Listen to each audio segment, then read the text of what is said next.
അദ്ധ്യായം 5. ആദം മുതൽ നോഹ വരെ. ആദത്തിൻ്റെ വംശാവലി ഗ്രന്ഥമാണിത്. ദൈവം മനുഷ്യനെ തൻ്റെ സാദൃശ്യത്തിൽ സൃഷ്ടിച്ചു. സ്ത്രീയും പുരുഷനുമായി അവരെ സൃഷ്ടിച്ചു. അവിടുന്ന് അവരെ അനുഗ്രഹിക്കുകയും മനുഷ്യനെന്ന് വിളിക്കുകയും ചെയ്തു. ആദത്തിന് 130 വയസ്സായപ്പോൾ അവൻ്റെ സാദൃശ്യത്തിലും ഛായയിലും ഒരു പുത്രൻ ജനിച്ചു. ആദം അവന് സേത്ത് എന്ന് പേരിട്ടു. സേത്തിൻ്റെ ജനനത്തിന് ശേഷം ആദം 800 വർഷം ജീവിച്ചു. അവന് വേറെയും പുത്രന്മാരും പുത്രിമാരുമുണ്ടായി. ആദത്തിൻ്റെ ജീവിതകാലം 930 വർഷമാണ്. അതിനുശേഷം അവൻ മരിച്ചു. സേത്തിന് 105 വയസ്സായപ്പോൾ എനോഷ് എന്നൊരു പുത്രനുണ്ടായി. എനോഷിൻ്റെ ജനനത്തിന് ശേഷം സേത്ത് 807 വർഷം ജീവിച്ചു. അവന് വേറെയും പുത്രന്മാരും പുത്രിമാരുമുണ്ടായി. സേത്തിൻ്റെ ജീവിതകാലം 912 വർഷമാണ്. അവനും മരിച്ചു. എനോഷിന് 90 വയസ്സായപ്പോൾ കെയ്നാൻ എന്ന പുത്രനുണ്ടായി. കെയ്നാൻ്റെ ജനനത്തിന് ശേഷം എനോഷ് 815 വർഷം ജീവിച്ചു. അവന് വേറെയും പുത്രന്മാരും പുത്രിമാരുമുണ്ടായി. എനോഷിൻ്റെ ജീവിതകാലം 905 വർഷമാണ്. അവനും മരിച്ചു. കെയ്നാന് 70 വയസ്സായപ്പോൾ മഹലലേൽ എന്നൊരു മകനുണ്ടായി. മഹലലേലിൻ്റെ ജനനത്തിന് ശേഷം കെയ്നാൻ 840 വർഷം ജീവിച്ചു. അവന് വേറെയും പുത്രന്മാരും പുത്രിമാരുമുണ്ടായി. കെയ്നാൻ്റെ ജീവിതകാലം 910 വർഷമായിരുന്നു. അവനും മരിച്ചു. മഹലലേലിന് 65 വയസ്സായപ്പോൾ യാരദ് എന്ന മകനുണ്ടായി. യാരദിൻ്റെ ജനനത്തിന് ശേഷം മഹലലേൽ 830 വർഷം ജീവിച്ചു. അവന് വേറെയും പുത്രന്മാരും പുത്രിമാരുമുണ്ടായി. മഹലലേലിൻ്റെ ജീവിതകാലം 895 വർഷമായിരുന്നു. അവനും മരിച്ചു. യാരദിന് 162 വയസ്സായപ്പോൾ ഹെനോക്ക് എന്ന പുത്രനുണ്ടായി. ഹെനോക്കിൻ്റെ ജനനത്തിന് ശേഷം യാരദ് 800 വർഷം ജീവിച്ചു. അവന് വേറെയും പുത്രന്മാരും പുത്രിമാരുമുണ്ടായി. യാരദിൻ്റെ ജീവിതകാലം 962 വർഷമായിരുന്നു. അവനും മരിച്ചു. ഹെനോക്കിന് 65 വയസ്സായപ്പോൾ മെത്തുശലേഹ് എന്ന മകനുണ്ടായി.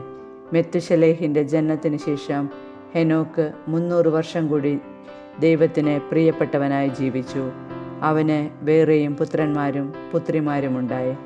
ഹെനോക്കിൻ്റെ ജീവിതകാലം 365 വർഷമായിരുന്നു. ഹെനോക്ക് ദൈവത്തിന് പ്രിയങ്കരനായി ജീവിച്ചു.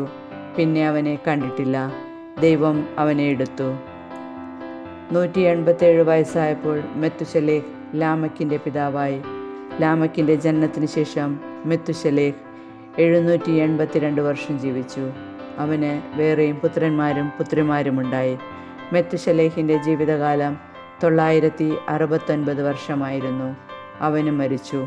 ലാമക്കിന് 182 വയസ്സായപ്പോൾ ഒരു പുത്രനുണ്ടായി. കർത്താവ് ശപിച്ച ഈ ഭൂമിയിലെ ക്ലേശകരമായ അധ്വാനത്തിൽ അവൻ നമുക്ക് ആശ്വാസം നേടിത്തരും എന്ന് പറഞ്ഞ് അവനെ നോഹ എന്ന് വിളിച്ചു.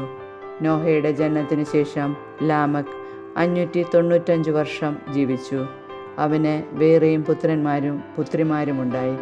ലാമക്കിൻ്റെ ജീവിതകാലം 777 വർഷമായിരുന്നു. അവനും മരിച്ചു.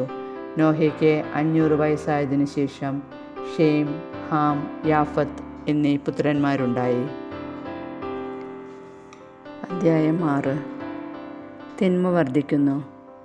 മനുഷ്യർ ഭൂമിയിൽ പെരുകാൻ തുടങ്ങുകയും അവർക്ക് പുത്രിമാർ ജനിക്കുകയും ചെയ്തപ്പോൾ മനുഷ്യപുത്രിമാർ അഴകുള്ളവരാണെന്ന് കണ്ട് ദൈവപുത്രന്മാർ തങ്ങൾക്കിഷ്ടപ്പെട്ടവരെയെല്ലാം ഭാര്യമാരായി സ്വീകരിച്ചു. അപ്പോൾ ദൈവമായ കർത്താവ് പറഞ്ഞു, എൻ്റെ ചൈതന്യം മനുഷ്യനിൽ എന്നേക്കും നിലനിൽക്കുകയില്ല. അവൻ ജഡമാണ്. അവൻ്റെ ആയുസ്സ് 120 വർഷമായിരിക്കും. മനുഷ്യപുത്രന്മാർ മനുഷ്യപുത്രിമാരുമായി ചേരുകയും അവർക്ക് മക്കളുണ്ടാവുകയും ചെയ്തിരുന്ന അക്കാലത്തും പിന്നീടും ഭൂമിയിൽ അതികായന്മാരുണ്ടായിരുന്നു. അവരാണ് പുരാതന കാലത്തെ പ്രസിദ്ധിയാർജിച്ച പ്രബലന്മാർ. ഭൂമിയിൽ മനുഷ്യൻ്റെ ദുഷ്ടത വർദ്ധിച്ചിരിക്കുന്നുവെന്നും അവൻ്റെ ഹൃദയത്തിലെ ചിന്തയും ഭാവനയും എപ്പോഴും ദുഷിച്ചത് മാത്രമാണെന്നും കർത്താവ് കണ്ടു. ഭൂമുഖത്ത് മനുഷ്യനെ സൃഷ്ടിച്ചതിൽ കർത്താവ് പരിതപിച്ചു. അത് അവിടുത്തെ ഹൃദയത്തെ വേദനിപ്പിച്ചു. കർത്താവ് അരുളിച്ചെയ്തു, എൻ്റെ സൃഷ്ടിയായ മനുഷ്യനെ ഭൂമുഖത്ത് നിന്ന് ഞാൻ തുടച്ചു മാറ്റും. മനുഷ്യനെയും മൃഗങ്ങളെയും ഇഴജന്തുക്കളെയും ആകാശത്തിലെ പറവകളെയും ഞാൻ നാമാവശേഷമാക്കും. അവയെ സൃഷ്ടിച്ചതിൽ ഞാൻ ദുഃഖിക്കുന്നു. എന്നാൽ നോഹ കർത്താവിൻ്റെ പ്രീതിക്ക് പാത്രമായി. ഇതാണ് നോഹയുടെ വംശാവലി.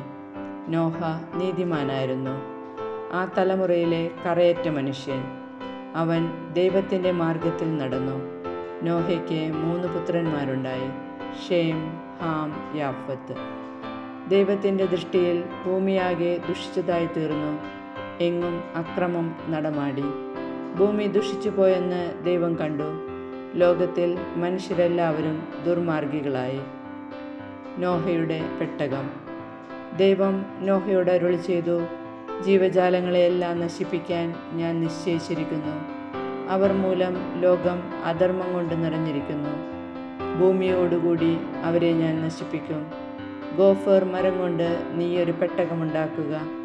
അതിൽ മുറികൾ തിരിക്കുക. അതിൻ്റെ അകത്തും പുറത്തും കീലു തേക്കണം. ഇങ്ങനെയാണ് അതുണ്ടാക്കേണ്ടത്: 300 മുഴം നീളം, 50 മുഴം വീതി, 30 മുഴം ഉയരം. മേൽക്കൂരയിൽ നിന്ന് 1 മുഴം താഴെ പെട്ടകത്തിനൊരു ജനലും വശത്തൊരു വാതിലും വയ്ക്കണം. താഴെയും മേലെയും നടുവിലുമായി 3 തട്ടായി വേണം പെട്ടകമുണ്ടാക്കാൻ. ഭൂതലത്തിലെല്ലാം ഞാനൊരു ജലപ്രളയം വരുത്താൻ പോകുന്നു. ആകാശത്തിനു കീഴെ ജീവശ്വാസമുള്ള എല്ലാ ജഡവും ഞാൻ നശിപ്പിക്കും. ഭൂമുഖത്തുള്ളതെല്ലാം നശിക്കും. എന്നാൽ നീയുമായി ഞാൻ എൻ്റെ ഉടമ്പടി ഉറപ്പിക്കും. നീ പെട്ടകത്തിൽ കയറണം. നിൻ്റെ കൂടെ നിൻ്റെ ഭാര്യയും പുത്രന്മാരും അവരുടെ ഭാര്യമാരും എല്ലാ ജീവജാലങ്ങളിൽ നിന്ന് ആണും പെണ്ണുമായി ഈ 2 നീ പെട്ടകത്തിൽ കയറ്റി സൂക്ഷിക്കണം. എല്ലാ ഇനം പക്ഷികളും മൃഗങ്ങളും ഇഴജന്തുക്കളും സംരക്ഷിക്കപ്പെടേണ്ടതിന് ഈ 2 നിൻ്റെ കൂടെ വരട്ടെ. നിനക്കും അവയ്ക്കും ആഹാരത്തിന് വേണ്ടി എല്ലാത്തരം ഭക്ഷണവും ശേഖരിച്ചു വയ്ക്കണം. ദൈവം കൽപ്പിച്ചതുപോലെ തന്നെ നോഹ പ്രവർത്തിച്ചു. അധ്യായം 7. ജലപ്രളയം. കർത്താവ് നോഹയോട് അരുളി ചെയ്തു: നീയും കുടുംബവും പെട്ടകത്തിൽ പ്രവേശിക്കുക. ഈ തലമുറയിൽ നിന്നെ ഞാൻ നീതിമാനായി കണ്ടിരിക്കുന്നു. ഭൂമുഖത്ത് അവയുടെ വംശം നിലനിർത്താൻ വേണ്ടി ശുദ്ധിയുള്ള സർവ്വമൃഗങ്ങളിലും നിന്ന് ആണും പെണ്ണുമായി 7 ജോഡിയും, ശുദ്ധിയില്ലാത്ത മൃഗങ്ങളിൽ നിന്ന് ആണും പെണ്ണുമായി 1 ജോഡിയും, ആകാശത്തിലെ പറവകളിൽ നിന്ന് പൂവനും പിടയുമായി 7 ജോഡിയും കൂടെ കൊണ്ടുപോവുക.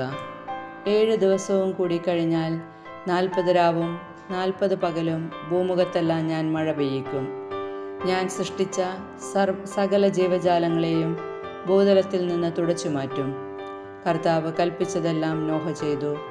നോഹയ്ക്ക് 600 വയസ്സുള്ളപ്പോഴാണ് ഭൂമുഖത്ത് വെള്ളപ്പൊക്കമുണ്ടായത്.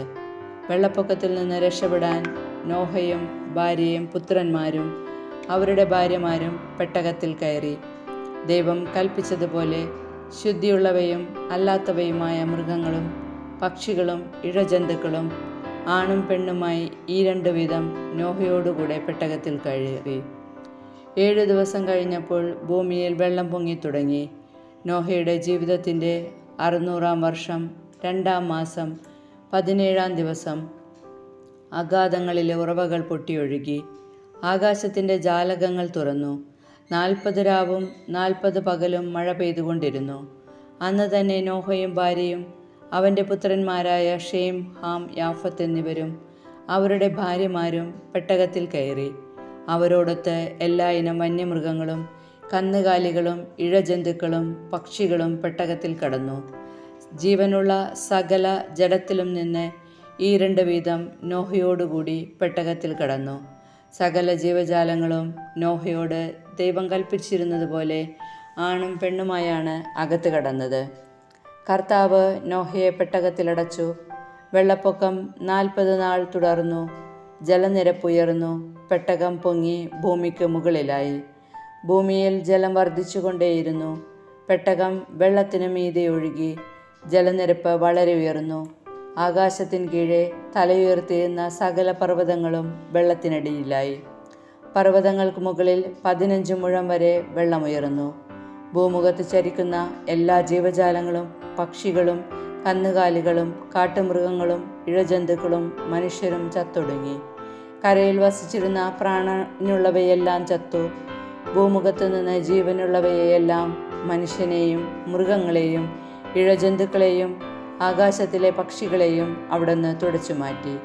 നോഹയും അവനോടൊപ്പം പെട്ടകത്തിലുണ്ടായിരുന്നവരും മാത്രം അവശേഷിച്ചു. വെള്ളപ്പൊക്കം 150 ദിവസം നീണ്ടുനിന്നു. അധ്യായം 8. ജലപ്രളയത്തിൻ്റെ അന്ത്യം. നോഹയെയും പെട്ടകത്തിലുണ്ടായിരുന്ന എല്ലാ ജീവജാലങ്ങളെയും കന്നുകാലികളെയും ദൈവം ഓർത്തു. അവിടുന്ന് ഭൂമിയിൽ കാറ്റുവീശി, വെള്ളമിറങ്ങി, അഗാധങ്ങളിലെ ഉറവകൾ നിലച്ചു. ആകാശത്തിൻ്റെ ജാലകങ്ങൾ അടഞ്ഞു, മഴ നിലയ്ക്കുകയും ചെയ്തു. ജലം പിൻവാങ്ങിക്കൊണ്ടിരുന്നു. 150 ദിവസം കഴിഞ്ഞപ്പോൾ വെള്ളം വളരെ കുറഞ്ഞു. 7-ാം മാസം 17-ാം ദിവസം പെട്ടകം അറാറത്ത് പർവ്വതത്തിൽ ഉറച്ചു.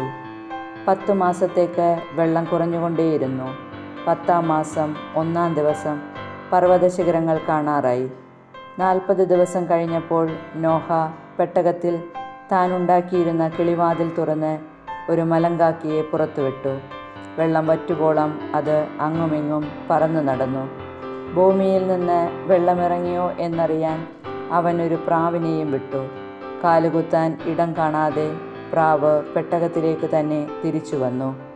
ഭൂമുഖത്തെല്ലാം അപ്പോഴും വെള്ളമുണ്ടായിരുന്നു. അവൻ കൈനീട്ടി പ്രാവിനെ പിടിച്ച് പെട്ടകത്തിലാക്കി.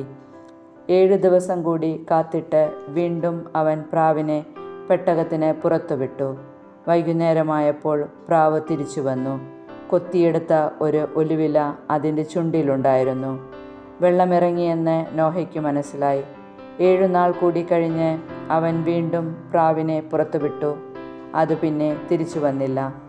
നോഹയുടെ ജീവിതത്തിൻ്റെ 601-ാം വർഷം 1-ാം മാസം 1-ാം ദിവസം ഭൂമുഖത്തെ വെള്ളം വറ്റിത്തീർന്നു. നോഹ പെട്ടകത്തിൻ്റെ മേൽക്കൂര പൊക്കി നോക്കി. ഭൂതലമെല്ലാം ഉണങ്ങിയിരുന്നു.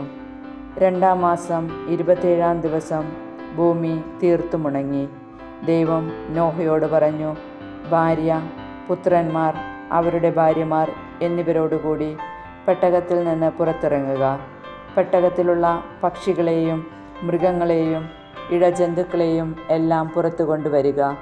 സമൃദ്ധമായി പെരുകി അവ ഭൂമിയിൽ നിറയട്ടെ.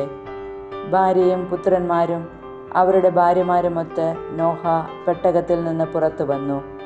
മൃഗങ്ങളും ഇഴജന്തുക്കളും പക്ഷികളും ഭൂമുഖത്ത് ചലിക്കുന്നവയൊക്കെയും ഇനം തിരിഞ്ഞ് പുറത്തേക്ക് പോയി. നോഹ ബലിയർപ്പിക്കുന്നു. നോഹ കർത്താവിന് ഒരു ബലിപീഠം നിർമ്മിച്ചു. ശുദ്ധിയുള്ള എല്ലാ മൃഗങ്ങളിലും പക്ഷികളിലും നിന്ന് അവൻ അവിടത്തേക്ക് ഒരു ദഹനബലി അർപ്പിച്ചു. ആ ഹൃദ്യമായ ഗന്ധം ആസ്വദിച്ചപ്പോൾ കർത്താവ് പ്രസാദിച്ചരുളി, മനുഷ്യൻ കാരണം ഭൂമിയെ ഇനിയൊരിക്കലും ഞാൻ ശപിക്കുകയില്ല. എന്തെന്നാൽ തുടക്കം മുതലേ അവൻ്റെ അന്തരംഗം തിന്മയിലേക്ക് ചാഞ്ഞിരിക്കുകയാണ്. ഇപ്പോൾ ചെയ്തതുപോലെ ജീവജാലങ്ങളെയെല്ലാം ഇനിയൊരിക്കലും ഞാൻ നശിപ്പിക്കുകയില്ല. ഭൂമിയുള്ളിടത്തോളം കാലം വിതയും കൊയ്ത്തും ചൂടും തണുപ്പും വേനലും വർഷവും രാവും പകലും നിലയ്ക്കുകയില്ല.